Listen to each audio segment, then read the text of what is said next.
Hello everyone, welcome back to this channel. I hope you guys doing well. पिछले video में मैं आप लोगों को बता चुकी थी कि मैं नेक्स्ट वीडियो लाऊंगी, उसमें market demand and market demand function आप लोगों से डिस्कस करूंगी। जैसा कि आप लोग मेरी वीडियो में देख पा रहे होंगे, मैं market demand and market demand function इसका मैं नोट्स पहले से ही तैयार करके लाई हूँ। जैसा कि मैं हर वीडियो में नोट्स पहले से ही लिखी रहती हूँ, जिससे मैं आप लोगों को अच्छे से एक्सप्लेन कर सकूँ, अच्छे से बता सकूँ, अच्छे से समझा सकूँ। इसलिए मैं नोट्स पहले से ही लिख लेती हूँ। तो यहाँ पे आप लोग देख पा रहे हैं, मैं उम्मीद करती हूँ कि आप लोगों को ये नोट्स अच्छे से दिख रहे होंगे और वीडियो क्लियर भी होंगे। मैं आप लोगों को एक चीज़ बताना चाहूँगी कि यहाँ पे मैं आप लोग को इंग्लिश में मैं नोट्स तैयार करती हूँ, तो इंग्लिश में जो बच्चे इंग्लिश में लिखने वाले हैं वो इंग्लिश में इसको लिखें, लेकिन जो हिंदी में अगर इसको लिखना चाहते हैं वो हिंदी में भी लिख सकते हैं। मैं इसका हिंदी भी बताऊँगी, तो आप लोग को परेशान होने की ज़रूरत नहीं है। यहाँ पे मैं दिखा दूँ कि यहाँ पे मार्केट डिमांड है। मैं यहाँ पे मैंने यहाँ पे एक्सप्लेन करी हूँ, मैं आपको बताती हूँ। आप उम्मीद करती हूँ आपको समझ में आएगी। यहाँ पे देखिए, यहाँ पे मार्केट डिमांड है, तो मैं इसको बताना चाहती हूँ आप लोगों को।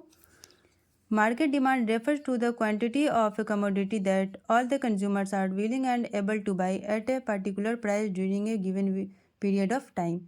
यहाँ पे आप लोग देखिए, इसका मैं हिंदी भी बताती हूँ। जो बच्चे अगर इसको हिंदी में लिखना चाहते हैं वो हिंदी में भी इसको लिख सकते हैं। मार्केट डिमांड का मतलब होता है बाजार की मांग। ये आप लोग सब जानते होंगे। बाजार की मांग का मतलब किसी वस्तु की उस मात्रा से है, मात्रा मतलब क्वांटिटी होता है, उस मात्रा से है जिसे उपभोक्ता कंज्यूमर एक निश्चित अवधि फिक्स पीरियड के दौरान एक विशेष कीमत पर यानी पर्टिकुलर प्राइस पर खरीदने के लिए तैयार और लायक है। विलिंग एंड एबल का मतलब होता है तैयार। विलिंग का मतलब होता है तैयार एंड एबल का मतलब होता है लायक। ये मैं आप लोग को पहले ही बताई हूँ। ये देखिए, यहाँ पे एबल है, यहाँ पे विलिंग है।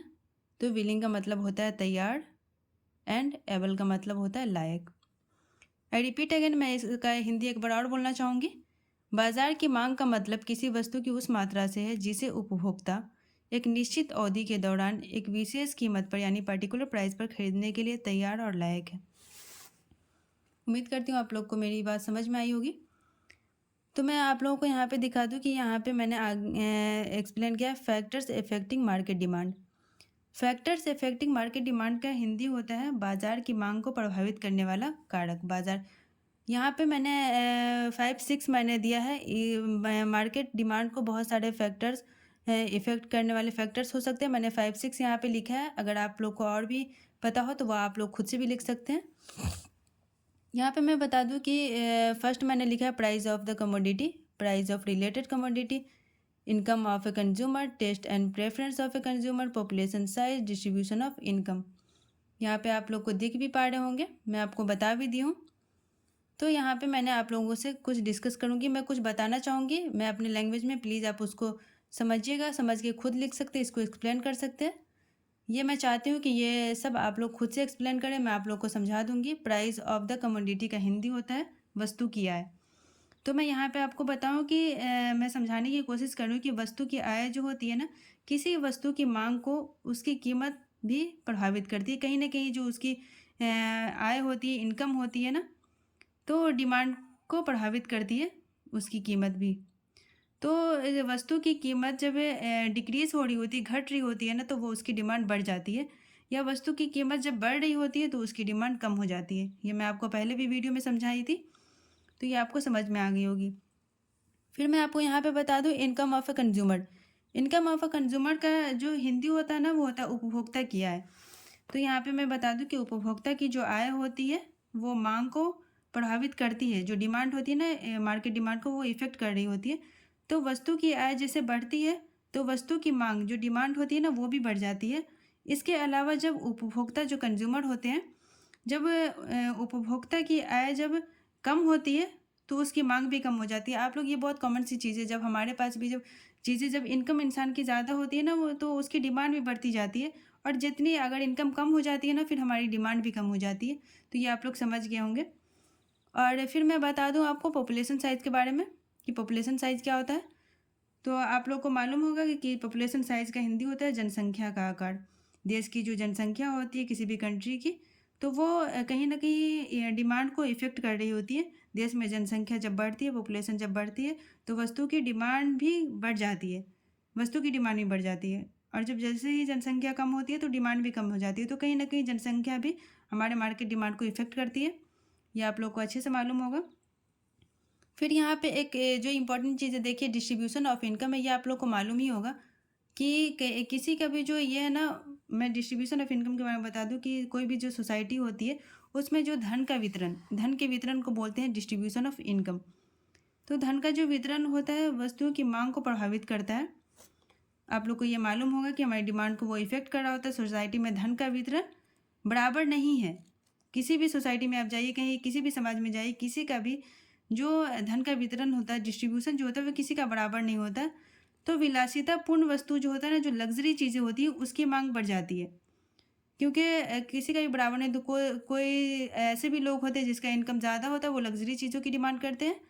तो वहाँ पे क्या होना, लग्जरी चीज़ों की डिमांड बढ़ जाती है। इसके अलावा अगर वो इक्वल होते तो ज़रूरी चीज़ें और कंफर्टेबल चीज़ें की मांग बढ़ रही होती। तो वहाँ पे जब बराबर होती है तो ज़रूरी चीज़ें जो होती है जिससे लोग ज़रूरी चीज़ें हैं वो तो उसकी डिमांड बढ़ती है। जो कंफर्टेबल की चीज़ें हैं उसकी डिमांड बढ़ जाती है।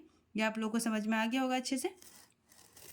फिर मैं आपको बता दूं कि यहाँ पे मार्केट डिमांड फंक्शन जो होता है, मार्केट डिमांड फंक्शन को मैं एक बार आपको इंग्लिश में बता देती हूँ, फिर इसका हिंदी बताऊंगी। जो बच्चे इसको हिंदी में लिखना चाहते हैं वो हिंदी में भी इसको लिख सकते हैं। Market demand function refers to the functional relationship between market demand and the factors affecting the market demand. ये आप लोग को समझ में आ गई होगी। इसका मैं हिंदी बता देती हूँ। जो बच्चे इसको हिंदी में लिखना चाहते हैं हिंदी में लिख सकते हैं। मार्केट डिमांड फंक्शन का हिंदी होता है बाजार की मांग फलन। मार्केट डिमांड फंक्शन बाजार की मांग और बाजार की मांग को प्रभावित करने वाले कारकों के बीच फंक्शनल रिलेशनशिप को रेफर करता है।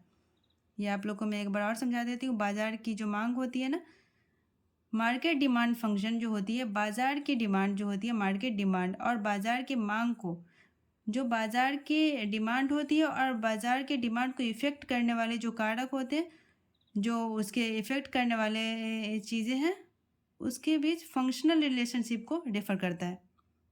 यह आपको अच्छे से समझ में आ गई होगी। हिंदी में मैं 2-2 बार बोल दी हूँ। जो बच्चे इसको लिखना चाहे वो लिख भी सकते हैं।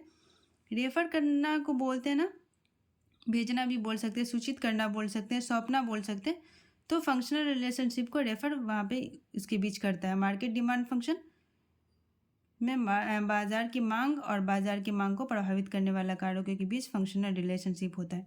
ये आप लोग को उम्मीद करती हूँ अच्छे से समझ में आ गई होगी। यहाँ पे मैं आपको बता दूँ कि ये डिमांड, यहाँ पे जो demand for commodity for x है इज इक्वल टू, ये फंक्शन है हमारा। यहाँ पे देखिए प्राइस ऑफ एक्स है, प्राइस ऑफ रिलेटेड कमोडिटी है, इनकम ऑफ ए कंज्यूमर है, टेस्ट एंड प्रेफरेंस है, पॉपुलेशन साइज है, डिस्ट्रीब्यूशन ऑफ इनकम है। देखिए मैंने इसको यहाँ पे लिख दिया है आप लोग को ये अच्छे से समझने के लिए। यहाँ पे देखिए डी एक्स है ना, तो यहाँ पे मैंने demand for commodity of x लिख दिया है, प्राइस ऑफ रिलेटेड गुड्स लिख दिया है, यहाँ पे इनकम ऑफ द कंज्यूमर लिख दिया है, price of given commodity of x लिख दिया है, population size and it's commodity लिख दिया, डिस्ट्रीब्यूशन ऑफ इनकम लिख दिया। मैं उम्मीद करती हूँ कि मैं जो समझाई हूँ आपको वो अच्छे से समझ में आ गई होगी। मैं कोशिश करती हूँ कि आप लोगों को मैं अच्छे से समझा सकूँ, अच्छे से एक्सप्लेन कर सकूँ। अगर आप लोगों को ये समझ में नहीं आया कुछ तो प्लीज़ आप लोग मुझे कमेंट में बताइएगा। मैं अगर कुछ पूछना है आप लोगों को तो मैं आपका रिप्लाई करूँगी। अगर आप लोगों को लगता है कि कुछ टॉपिक है जो आप लोगों को जाननी है उसके बारे में मैं उसका मैं एक्सप्लेन करूँ तो आप प्लीज़ वो बताइएगा। मैं उस पर भी आप लोगों का नोट्स तैयार कर दूँगी, वीडियो बना दूँगी। तो मैं कोशिश करती हूँ कि आप लोगों को किसी तरह मैं अच्छे से एक्सप्लेन कर सकूँ। मैं ये वीडियो को यहीं पे एंड करती हूँ। मैं ज़्यादा लंबा नहीं करना चाहती वीडियो को, तो मैं यहीं पे वीडियो को एंड करती हूँ।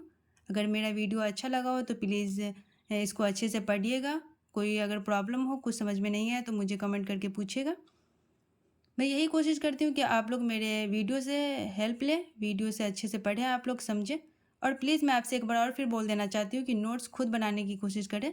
मैं जो एक्सप्लेन करती हूँ उसको अच्छे से समझ करके, पढ़ करके खुद नोट्स बनाएं तो मुझे अच्छा लगेगा और आपके नोट्स और बेहतर बनेंगे। जब समझ के आप खुद लिखेंगे तो अपने लैंग्वेज में उसको नोट्स बनाने की कोशिश करें, तो आपको बहुत अच्छे से आपकी जो है आप नोट्स बना सकेंगे। तो मैं इस वीडियो को यहीं पे एंड करती हूँ। प्लीज़ अगर मेरा वीडियो अच्छा लगा हो तो प्लीज़ लाइक कीजिए, शेयर कीजिए अपने फ्रेंड्स के साथ और प्लीज़ सब्सक्राइब कीजिए। Thank you.